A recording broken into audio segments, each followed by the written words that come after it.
Kalau misalnya kita merujuk pada Quran, itu seolah-olah orang Kristen tuh menyembah Bunda Maria gitu. Orang Kristen. Nah udah gitu juga soal pemahaman kita terhadap Injil. Dan baru setelah dewasa aku baru menyadari kayaknya beberapa hal ini itu miskonsepsi gitu. Karena konsep Trinitas yang orang Islam bayangkan tidak begitu kerangka teologisnya di orang Kristen gitu. Kita kan mikirnya 3 Tuhan. Nah, aku nggak bisa berbicara panjang lebar tentang teologi kekristenan ya. Tapi sebenarnya Trinitas itu bukan berarti Tuhannya 3 gitu. Iya. Melainkan ya Tuhannya tetap satu gitu. Mereka punya defense-nya sendiri ya secara teologis yang tidak bisa aku artikulasikan gitu, tapi yang jelas bukan 3 Tuhan seperti yang orang Islam pahami, katanya begitu. Aku juga tidak memahami berusaha memahami kerangka Trinitas mereka gitu. Salam saudara-saudara, berjumpa kembali bersama dengan saya di channel ini. Bagaimana kabar kita semua? Saya berdoa kabar kita selalu baik-baik saja ya, dan terus diberkati Tuhan dengan melimpah-limpah. Amin. Video kali ini kita akan menonton video cuplikan tanggapan seorang Kumaila tentang orang-orang yang sering membahas kekristenan dengan cara pandang mereka sendiri. Seorang Kumaila mengatakan aturannya mereka belajar tentang Tuhan orang Kristen atau Tritunggal menurut Alkitab orang Kristen itu sendiri. Untuk mengetahui video selengkapnya, langsung kita simak cuplikan berikut ini. Secara kronologis kan memang Kristen itu lebih dulu beberapa abad sebelum Islam ya. Jadi di dalam literatur kekristenan itu tidak membahas tentang Islam, tapi di teks suci keislaman di Quran, di kitab suci itu ada bahas tentang kekristenan gitu. Dan sebagaimana Muslim pada umumnya, sumber pertama kita belajar tentang Kristen tuh dari Quran. Ada bahas tentang misalnya Tuhan yang 3 gitu, Trinitasnya Kristen. Ada bahas juga tentang Tuhan. Jadi kayak Tuhan tuh mempertanyakan Nabi Isa, emang kamu sama ibu menyebut kamu, diri kamu, maksudnya kamu itu ke Nabi Isa gitu, emang kamu sama ibu kamu itu mengangkat diri jadi Tuhan gitu, selain Allah, atau ya hal-hal kayak gitu yang dijawab nggak sama Nabi Isa? Enggak. Nah, Nabi Isa tuh dibilang dia manusia biasa, dia nabi. Jadi udah gitu juga soal Injil kali ya. Jadi kan kalau kita memahaminya, Quran itu adalah kalam ilahi yang diturunkan melalui Jibril kepada Nabi Muhammad. Nah, jadi kita memahaminya Injil itu juga adalah kalam ilahi yang diturunkan Tuhan kepada Nabi Isa gitu. Tapi konsep kitab suci dalam kekristenan nggak gitu. Iya, memang ada penulisnya gitu. Nah, para rasul ya. Jadi ada ini, aku rasa yang menjadi highlight untuk mengenal Kristen ya bagi orang Islam tuh pertama soal konsep Trinitasnya, kemudian soal Ibu Maryam. Gimana ya? Kalau misalnya kita merujuk pada Quran, itu seolah-olah orang Kristen tuh menyembah Bunda Maria gitu. Orang Kristen. Nah udah gitu juga soal pemahaman kita terhadap Injil. Dan baru setelah dewasa aku baru menyadari kayaknya beberapa hal ini itu miskonsepsi gitu. Karena konsep Trinitas yang orang Islam bayangkan tidak begitu kerangka teologisnya di orang Kristen gitu. Kita kan mikirnya 3 Tuhan. Nah, aku nggak bisa berbicara panjang lebar tentang teologi kekristenan ya. Tapi sebenarnya Trinitas itu bukan berarti Tuhannya 3 gitu. Iya. Melainkan ya Tuhannya tetap satu gitu.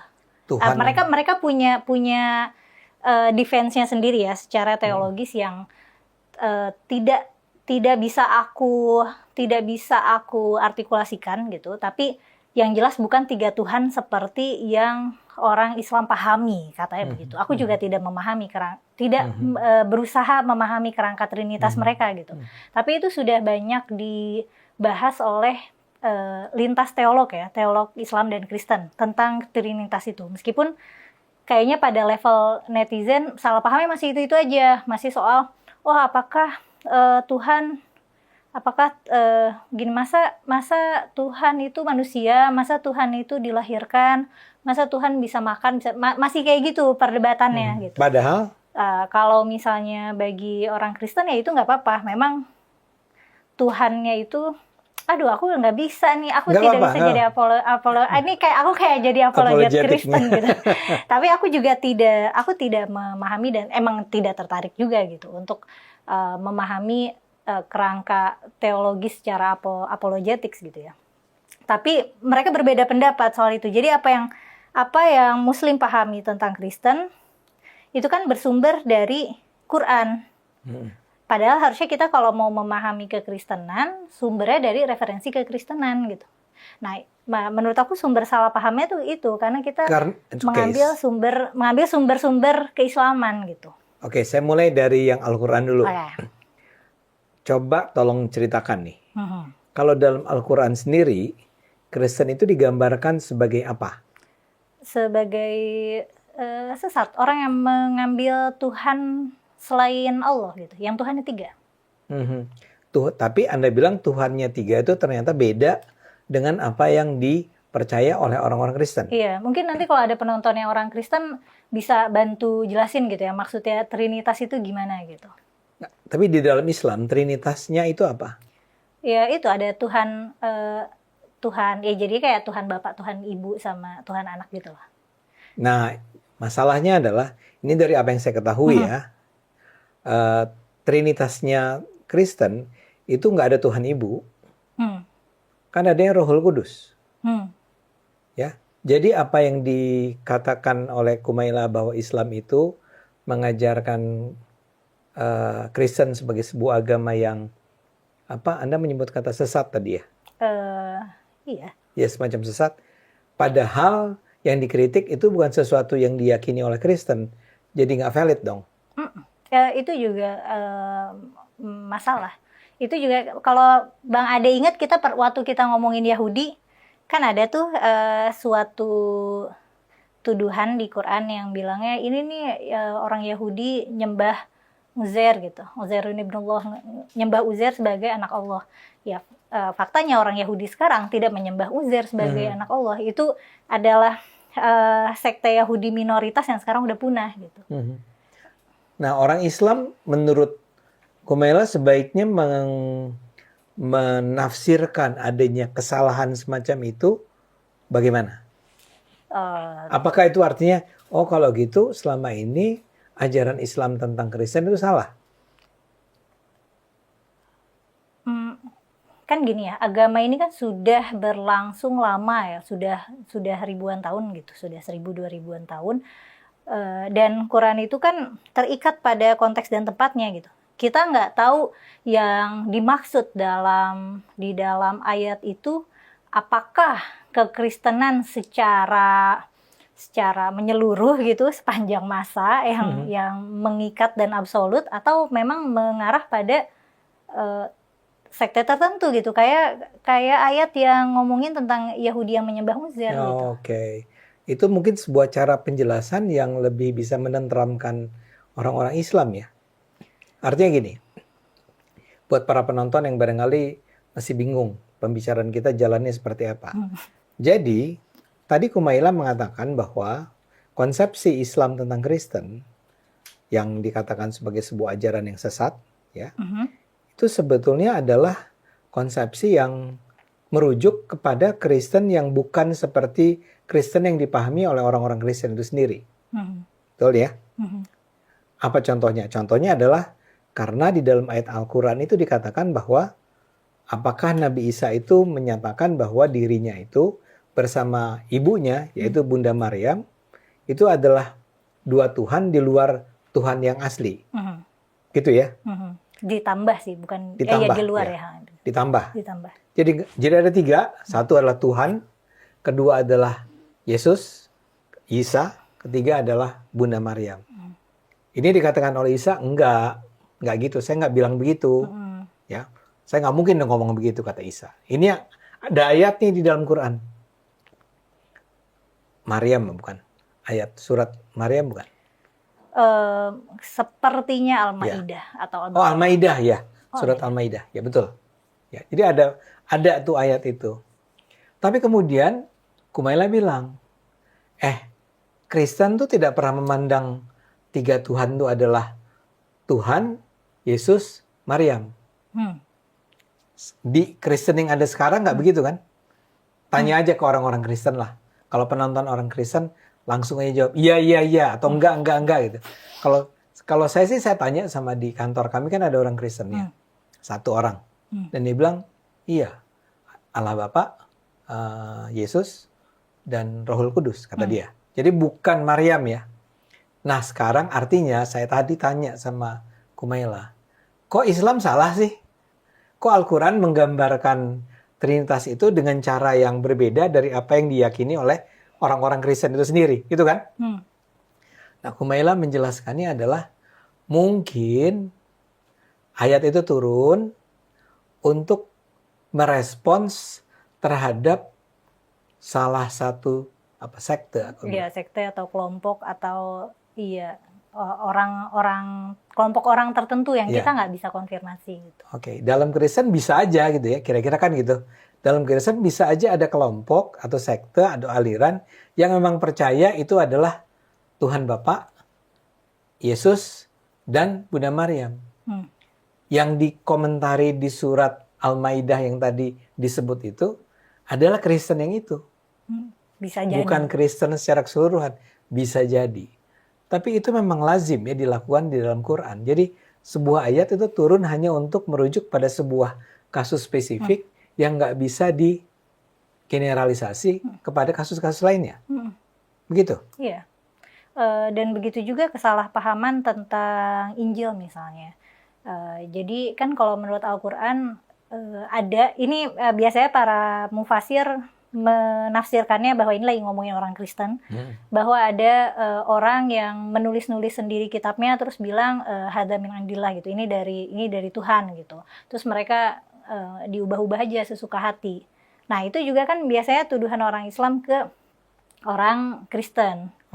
Tapi kan ternyata cara mereka yang ditulis-tulis sendiri itu. Iya, tapi kan ternyata memang cara penulisan kitab suci dalam tradisi Islam dan Kristen itu memang berbeda.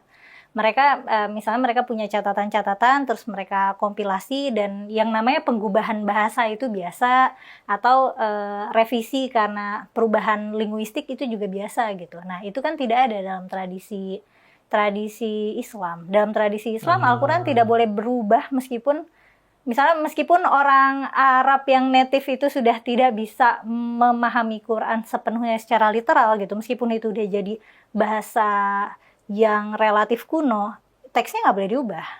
Kalau misalnya tradisinya dalam Islam kan begitu. Ya.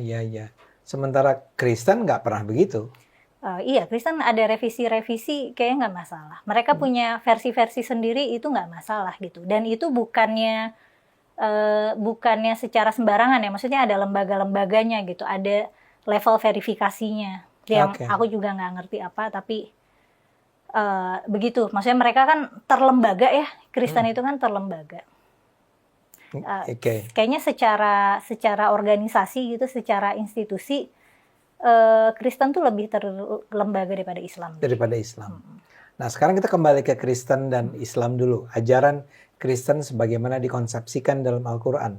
Ya. Saya yakin nggak cuma tentang itu saja kan yang pernah dibicarakan oleh Al-Quran mengenai Kristen. Ya nggak? Ada berulang kali muncul kata Nasrani atau Kristen di sepanjang Al-Quran kan. Nah, saya mau tanya, umumnya ketika Nasrani itu muncul di dalam Al-Quran, itu dalam konteks dikritik atau justru dianggap sebagai mereka adalah orang-orang baik atau apa?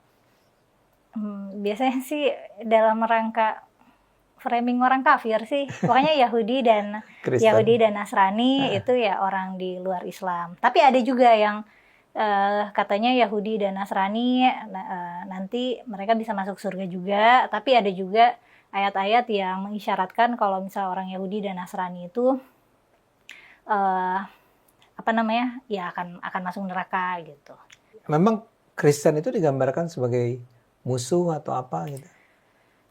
ada saatnya digambarkan sebagai musuh, ada saatnya digambarkan sebagai ally. Tapi ada juga digambarkan ally itu sekutu ya. Sekutu. Ada juga yang digambarkan sebagai digambarkan perselisihannya orang Yahudi dan Kristen gitu. Orang Yahudi dan Kristen juga punya perselisihannya sendiri gitu.